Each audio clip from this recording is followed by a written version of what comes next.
بسم الله الرحمن الرحیم. سلام و عرض ادب خدمت شما دوست عزیزی که الان داری این ویدیو رو میبینی. اگه داری این ویدیو رو میبینی حتما میدونی که فن بیان یک توانایی فوق‌العاده ضروری برای زندگی روزمره این روزهای ماست. تو جامعه‌ای که داریم زندگی میکنیم اگه فن بیان خوبی داشته باشیم میتونیم بهتر و مؤثرتر ارتباط برقرار کنیم.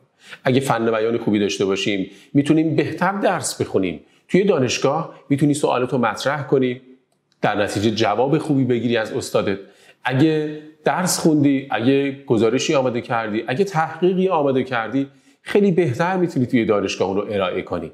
از دانشگاه فارغ التحصیل میشی، میای بیرون، میخوای کار کنی، میری مصاحبه کاری. اگه فن بیان خوبی داشته باشی قطعاً میتونی تو مصاحبه کاریت مفیدتر و موفقتر باشی. شک نداشته باش. تونستی توی مصاحبه کاری قبول بشی، شاغل شدی، درسته؟ حالا داری کار میکنی توی فضایی، شرکت، اداره یا هر جایی که هست. اگه فن بیان خوبی داشته باشی میتونی اونجا موفقتر باشی، میتونی توانایی‌های خودتو بهتر به دیگران عرضه کنی. خیلی هست، خیلی پیش میاد که تو فضاهای کاری یه نفر خیلی تلاش کرده، خیلی زحمت کشیده برای پروژه، برای اون قسمتی که اونجا داره به هر ترتیب فعالیت میکنه، اما تلاش‌هاش دیده نمیشه، چون نمیتونه خوب صحبت کنه، چون نمیتونه درست پرزنت کنه و معرفی کنه کاری رو که قبلا انجام داده.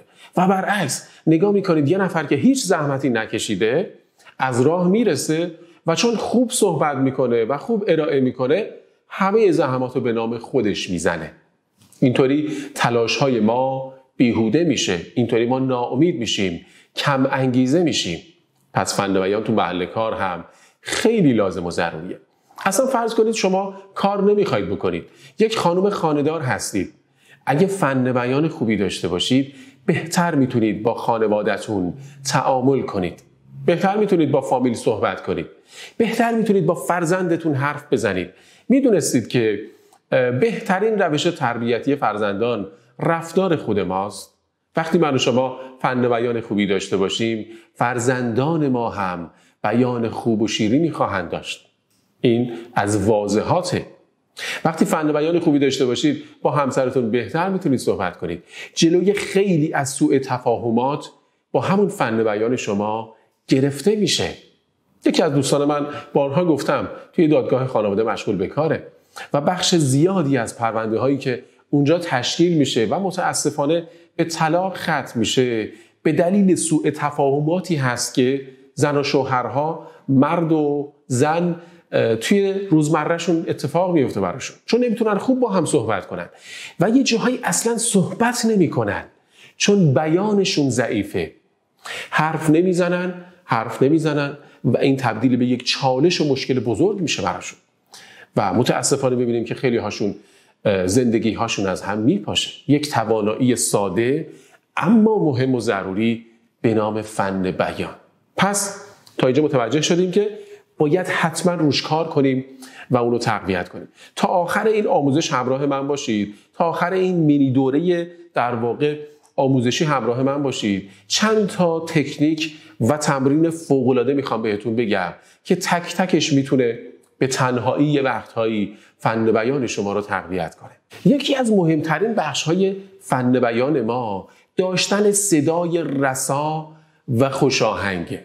شاید براتون پیش اومده خیلی وقتا یه جایی صحبت میکنید اما اصلا صدای شما رو نمیشنون، یا نهایتا میگن که ببخشید چی گفتی؟ یه بار دیگه بگو. و بعضی وقتا این فرصت دوباره گفتن ما نداریم، فقط یه بار میتونیم صحبت کنیم و عرض اندام کنیم. پس اولین مسئله و اولین گام اینه که صدای رسایی داشته باشیم. اینجا میخوام یه تمرین فوق‌العاده اثرگذار بهت بگم تا با انجام دادن روزانش صدای رساتری داشته باشیم. ببینید ما آدما توی فن بیان 3 تا گام اساسی داریم. میگیم گام پایین صدا، این گامی که الان دارم با شما صحبت میکنم گام پایین صدای منه. گام میانی صدا، این گامیه که معمولاً با اون صحبت میکنیم. و گام بلند صدا، گامی که نزدیک فریاد زدنه اما یه لول پایین تره. پس با 3 تا گام اصلی و اساسی آشنا شدیم. هر روز این تمرینی که بهتون میگم رو با گام بلند صداتون انجام بدید تا خیلی سریع متوجه تغییرات مثبت اون روی صدای خودتون بشید. اسمش هست تمرین بلندخوانی. یک متن، کتاب، مجله یا روزنامه را انتخاب میکنید و شروع میکنید با گام بلند صداتون اون رو 2 دقیقه میخونید. با گام بلند صدا. به عنوان مثال به این شکلی که براتون میخونم: تمرین بلندخوانی یکی از مهمترین تمرین‌های فن بیان محسوب میشود و 2 دقیقه اون متن مورد نظرتون رو با همین گام بلند میخونید. یادتون باشه 1 لیوان آب گرم دم دستتون باشه و هر از گاهی از این آب 1 قلوب بنوشید تا تارهای صوتیتون خدای نکرده آسیب نبینه. پس اولین تمرین شما تمرین بلندخوانیه که روزی 2 دقیقه باید انجامش بدید. از تمرین بلندخوانی و رسا شدن صدا که بگذریم، یکی دیگه از ضروری ترین بخش های فن بیان داشتن دایره لغات و واژگانه. من میخوام در مورد این موضوع صحبت کنم اما حرف کم میارم. نمیتونم واژه های جدید ازش استفاده کنم. 2 تا کلمه میگم تموم میشه، قفل میکنم و دیگه توضیحی ندارم درباره اون مطلب به شما ارائه کنم. دلیلش اینه که واژه های کمی دارم. دلیلش اینه که کلمات کمی توی ذهن من قرار گرفته. ببینید مغز ما پر از کلمات و واژه هاست اما ما متاسفانه نمیتونیم از اونها استفاده کنیم. یکی از دلایلش اینه که ما مطالعه نداریم. وقتی داریم صحبت میکنیم ذهن ما میره تو مغزمون، تو آرشیو ذهنیمون میگرده و واژه‌هایی که مربوط به اون موضوع ما هست رو پیدا میکنه و دم دست ما قرار میده. اگه شما فقط روزی نیم ساعت مطالعه داشته باشید درباره کسب و کارتون، درباره شغلتون، درباره اون چیزایی که میخواید در واقع صحبت بکنید، موقع صحبت کردن دیگه شما واژه کم نمیارید. شما به راحتی و بسیار جادویی، به قول یکی از دوستان میگفت به شکل خیلی خیلی جادویی، واژه ها و کلمات میان و جلوی ذهن شما قرار میگیرن و شما به راحتی میتونید از اونها استفاده کنید. این تنوع کلمات و واژه ها که تو ذهن من هست و من ازشون استفاده میکنم باعث میشه که کلام من جذابتر، شیرینتر و مفهومتر بشه برای مخاطبم. پس دومین تمرین که برای افزایش دایره واژگان و لغات شما بسیار مؤثره، مطالعه کردنه. تمرین دوم شما روزی 10 دقیقه الی نیم ساعت مطالعه کردن کتاب، مجله یا روزنامه است. اینم یادداشت کنید که هر روز انجامش بدید. و اما تمرین بعد، بحث بعد، وقتی ما دایره لغات و واژگان گسترده‌ای داریم اما هنوز هم نمیتونیم از این واژه ها استفاده کنیم، اصطلاحاً میگیم فرد هوش کلامی پایینی داره. هوش کلامی مربوط میشه به سلیقه ما در استفاده از کلمات و واژه ها. بخوام مثال بزنم کاملا جا بیفته، مثالی که برای همه هنرجوهای خودم هم میزنم اینه که هنرمندان و مخصوصا نویسنده ها و مخصوصا تر شعرا هوش کلامی بسیار زیادی دارن. ببینید چقدر زیبا، چقدر جذاب و جالب چندین قرن گذشته جناب حافظ اومده یه سری کلمات و واژه ها رو کنار هم چیده، هم وزن داره، هم قافیه داره، هم موضوع داره، هم داره یه داستان رو روایت میکنه برای شما. یه داستان جذاب رو با واژه ها و ردیف و قافیه کنار هم بیچینه و ارائه میکنه. هنوزم که هنوزه ما وقتی میشنویم لذت میبریم از شنیدن اون واژه ها بدون اینکه صدای حافظ رو شنیده باشیم، بدون اینکه آهنگ صداش رو شنیده باشیم، میگیم جناب حافظ یا سعدی هوش کلامی بالایی داره. پس هوش کلامی یعنی هنر چیدن کلمات کنار هم دیگه. اینه که باعث میشه من حرف کم نیارم، اینه که باعث میشه حاضر جوابتر باشم نسبت به دیگران. میخوام یه تمرین خیلی ساده اما فوق‌العاده مهم و مؤثر یادت بدم که هوش کلامیت به مرور تقویت بشه. اسم این تمرین ساده هست خاطره صبحگاهی. خیلی ساده است. هر روز صبح وقتی از خواب بلند میشید، قبل از اینکه هر کار دیگه‌ای بکنید گوشی موبایلتون رو بردارید یا یک دفترچه و در واقع قلم بردارید، خودکار بردارید و اولین و مهمترین خاطره‌ای که از روز قبل یادتون میاد رو یادداشت کنید و بنویسید. تلاش کنید که جملاتش درست باشه، فعل و فاعلش درست باشه و اینو یادداشت کنید. ببینید اول صبح ذهن ما تقریبا خاموشه. اصطلاحاً میگن طرف هنوز روشن نشده. وقتی تو این حالت میاد یک تمرینی انجام میدید، یک فشاری به مغزمون وارد میکنیم و تلاش میکنیم یک چیزی رو به یاد بیاریم، در کنارش تلاش میکنیم اون رو یادداشت بکنیم، داریم مغزمون رو و ذهنمون رو تقویت میکنیم. انجام مکرر این تمرین، انجام روزانه این تمرین باعث میشه که هوش کلامی شما به شدت تقویت بشه و اونجایی که لازم دارید، اونجا که نیاز دارید، بتونید از این هوش کلامی انشالله استفاده کنید. خب تا اینجای تمرین ها امیدوارم یادداشت کرده باشید و مرتبم انجام بدید اونها رو. شک نداشته باشید استمرار در تمرین ها هست که میتونه خیلی موثر باشه. حالا میخوام یه تکنیک دیگه هم یادتون بدم. یه تکنیکی برای متقاعد کردن دیگران. یه جایی ممکنه نیاز داشته باشید که یک فردی رو قانع کنید. یک مطلبی رو به یک نفر توضیح بدید و اون بپذیره از شما. یه تکنیک داریم به نام تکنیک متقاعد سازی ارسطو یا مثلث ارسطو.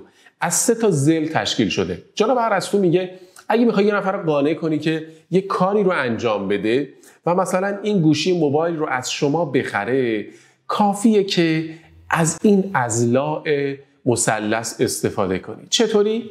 ضلع اول ضلع منطقی، ضلع عقل.